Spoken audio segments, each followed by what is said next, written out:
Hi, I'm Sarah from Ruby and the Foxes, and this video will show you how to knit the fair isle technique from my How to Knit series. My previous video covers intarsia, so if you'd like to check that out, please do. The fair isle technique is where you pass the yarn across the back of your work from colour area to colour area, rather than using separate lengths of yarn as you do with intarsia. I use a combination of both methods for my knitting patterns. It just depends on the size of the colour area to be knit and how far away the colours are from each other. So here's an example. This area I used fair isle because you can see there's lots of small colour areas that are the same. And then down here I used intarsia. If you're just starting out with knitting, I would make sure that you've mastered stocking stitch first. So one row knit, one row purl, before moving on to these colourwork techniques. Otherwise it may get a bit confusing introducing a new technique to deal with at the same time. If you want to knit along with the same pattern I'm using, it is available from on my website for free, rubyandthefoxes.com, then click on Learn to Knit. It's this one here. So this tutorial will have a different effect because we're only knitting with two colours, which I mentioned in my very first video. You wouldn't be able to do fair isle when all the colours are different, and this is also just another way of showing you how you could still knit a little rainbow even if you've only got two colours. I'd love to hear how you're getting on if you're following my videos, so do please let me know, and I hope you're finding them helpful. If you'd like to see how to follow a colour chart, then please refer back to my previous video on the intarsia technique. But here I'm going to show you. We have knitted up to row 15 and we haven't needed the chart so far, obviously, because we've just been knitting in one colour. So now we're going to introduce the colours, but rather than using 5 different colours, we're just going to be using one additional colour. So we're going to be using the dark blue yarn for the first, third and fifth bows of the rainbow, and then the background colour we'll just use for the second and fourth. Because this gap in the middle is a bit too big to carry the yarn across, I'm going to start, that's why I've got 2 balls of blue there, of the dark blue. So we'll use it across this part of the rainbow and then this. So I've worked the first 5 stitches in the background colour, and now we're ready to introduce the yarn. So this is a purl row.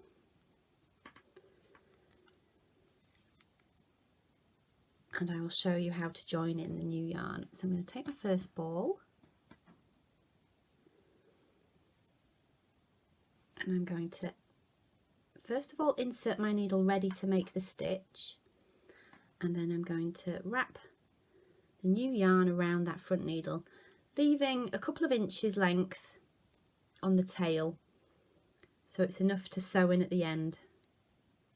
Look right, yeah, there we go. And I'm going to purl that into the knitting. There you can see we've now attached that yarn, and because it's 2 stitches for each band of the rainbow, I'm going to work another stitch like so. We now need to switch back to the pale blue, so we'll leave the dark blue just there out the way, and we've got the wrong side facing us, and it's the wrong side where we pass the yarn. So whenever you're passing the yarn, I would stretch the stitches out along the needle, because you want the piece of yarn that stretches from one area to the next, which is also called the float, to be as long as possible to avoid your knitting bunching up at the front. If it was too short, it would pucker up your work at the front. I'd say rather it be a little bit too long than a little bit too short, because I have a little technique I can show you in the sewing up process if you were having gaps up the sides. There's a little trick that I do to try and disguise those. So I'm going to pass the yarn across and then work with that and work my 2 stitches like so. So you can see there, this is the float and it's going across. So there seem to be some rather large gaps there. Like I say, better that it's a little bit longer than too short. And also, as you continue knitting, it's surprising how much your knitting does spread out, so that should be fine. I'm now going to switch back to the dark blue. So again, I'm just going to stretch those stitches along. I'm going to take hold of that dark blue yarn and I'm going to purl 2 stitches with that. So you can see there the float across the back there. I'll show you one more time. So just stretch those stitches out. I'm going to purl and purl. So that is what the Fair Isle looks like on the wrong side of your work there. So I'll continue across the rest of the row, leaving a gap across the middle and then introducing the dark blue yarn for the other side of the rainbow. I'll then show you what it looks like when you're working a knit stitch. So this is what the back of your work will look like with that first row knitted there. You can see the little floats going across there. So I'll now show you the knit stitch. So I've worked the first 5 stitches ready to where we're going to change colour, and at the moment the 2 colours are right next to each other, so you're not having to stretch the yarn across. So instead, this is the intarsia technique. I'm going to insert my needle ready to make a stitch. The yarn I've just stopped knitting with, I'm going to lay across so it overlaps with the yarn I'm picking up to work with. Hopefully you can see that there. Because it's at the back of the work, it's a little bit tricky to show you. So I'm laying the light blue on top of the dark blue that I'm bringing up to work with. I'm going to make those 2 stitches. There we go. Now we need to pass the yarn across at the back to from the first light blue area to the next. So again, just stretch those stitches out a little bit to create a bit of distance. If I can get hold of it, there we go. And I'm going to bring that into work here. There we go. So again, lay that down, just stretch those stitches out a little bit, take the dark blue, I'm going to work that in there. There we go. So we may see a little bit of the dark blue shining through because we have used a paler colour for the background, but I don't think that's going to be too much of a problem. When knitting the Fair Isle technique, I usually limit how far I travel with the yarn to about 5 to 6 stitches, and that's with double knitting yarn. This may vary with different weighted yarn, so feel free to experiment with this as you build up your practice.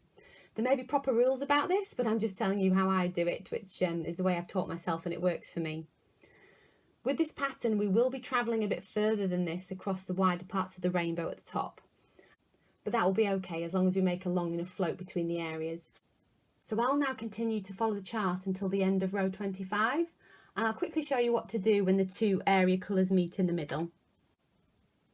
This is what your knitting should look like once you've completed row 25, and the reverse side should look a little bit something like this. So the floats are just about right, so there's a bit of give in them, but they're not hanging down in big loops. You want to avoid that as well, because that could end up catching on your needles as you're knitting and you'd end up with enormous gaps. I've worked across the row ready for where the 2 dark blue areas are going to meet. I'm going to show you what I do here. It's not complicated particularly, but I'm just trying to cover as much detail as I can really to give you as many tips. So I'm basically just going to work straight across, bridging that gap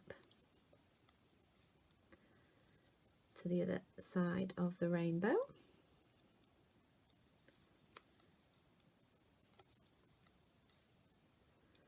One more stitch, there we go.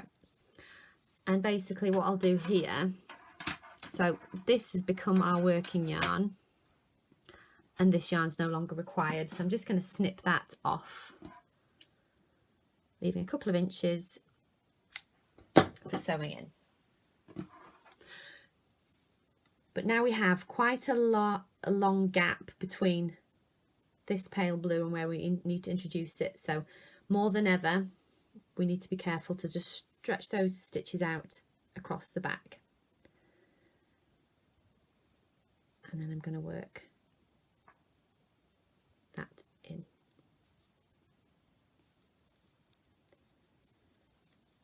There. So we've got very long floats here, but that's going to be fine. I'll continue now up into row 40, just so I can show you what that looks like with those long floats across the back. This is what your rainbow should be looking like now, and hopefully you've got the hang of passing those yarns across the back. I'll show you the back view as well. There we go. So these floats, like I mentioned earlier, are a bit longer than I would normally use, but this has been a good opportunity to experiment. So see what works for you, see what you can get away with. You can always switch to the intarsia method if you're finding that travelling long distances is difficult, or you just can't quite get the hang of that there. Something to bear in mind with the fair isle technique is that because of the floats, it does end up being thicker in the areas where you've used it, which can affect the look from the front. You can't really see too much here, but it can make the areas where you've done fair isle a bit more pronounced, which can be a good thing, or can maybe not be such a good thing. It's just something to bear in mind when you're deciding what technique to use when you're knitting a particular piece. So now you just need to continue knitting to row 50, and then you can move on to the next tutorial video in the series, which adds the top border, and there's a few different options depending on what you'd like to do. So I will see you there.